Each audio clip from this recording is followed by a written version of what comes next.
We're now going to Leitrim for Phil the Fluters Ball. Percy had a great friend in Drummenshin, a couple of miles south of Calligallen.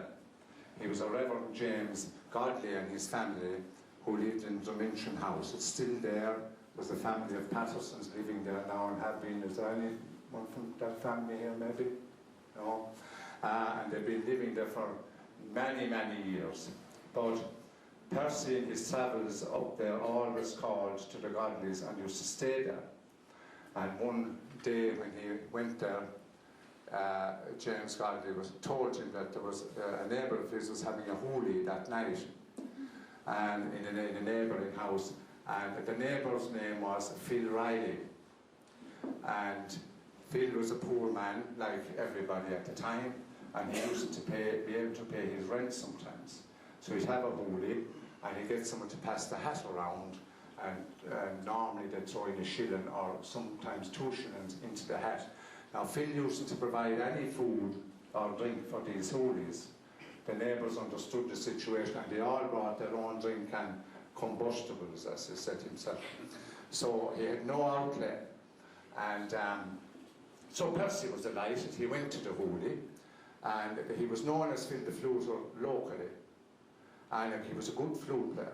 And there was no shortage of them in County Leitrim. And flute playing was quite a powerful force in traditional music in Leitrim and Roscommon. And it's stronger today even in both of those counties than it ever was. It's like hurling is down in tip in my own county. And when a good flute player would play, people would come from everywhere around to hear him. So anyway, he had a sort of nickname of Phil the Fluter. Percy went to the holy, came back to the Reverend Godley's house, wrote the song There and Then, which was written in Drummenshin House, and sung it for the very first time the morning after as he was leaving for the train to go off to his next gig. So if there's anyone of the Pattersons or anyone like that around, they'd be proud to be able to say Phil the Fluter was actually written in the house.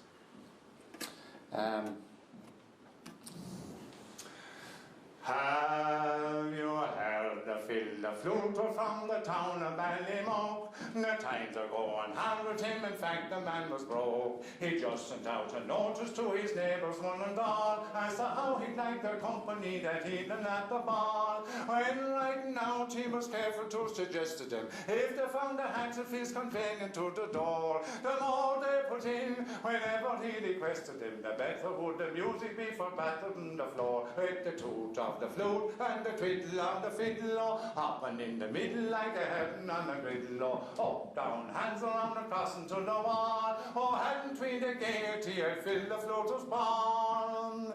There was Mr. Dennis Doherty who kept a running down, little crooked Penny from the Tirralogged bog, boys from every barony and girls from every art, and the beautiful Miss Brady's in the private ass and cart. And on with them came bouncing Mrs. Cafferty, little Mickey Mulligan was answer to the fore, Rose Susan and Margaret O'Rafferty, the flower of Almagullen and the pride of Petrofore, with the toot of the flute and the twiddle of the fiddle, hopping in the middle like a heaven on a griddle, up, down, hands around the crossing to the wall. Oh, hadn't we the gaiety at Phil the Fluter's ball?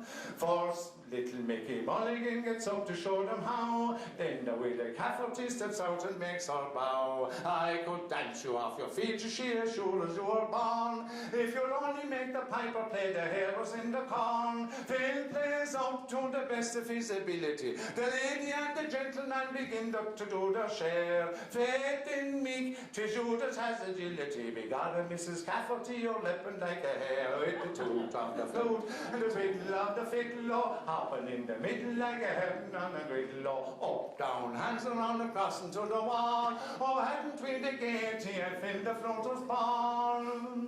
First little then fill the floater, tips a wing to little crooked Pat. I think 'tis nearly time to see for passing round the hat. Then Paddy passed the cobbin round and looking mighty cute, saying you got to pay the piper when he told us on the flute. All joined in with the greatest joviality, covering the shuffle and the buckle and the cut. Jigs were danced of the very finest quality, but with the better company at handle and the foot, with the toot of the float and the twiddle of the fiddle, hopping in the middle like the heading on the griddle, up, down, hands around the crossing to the wall.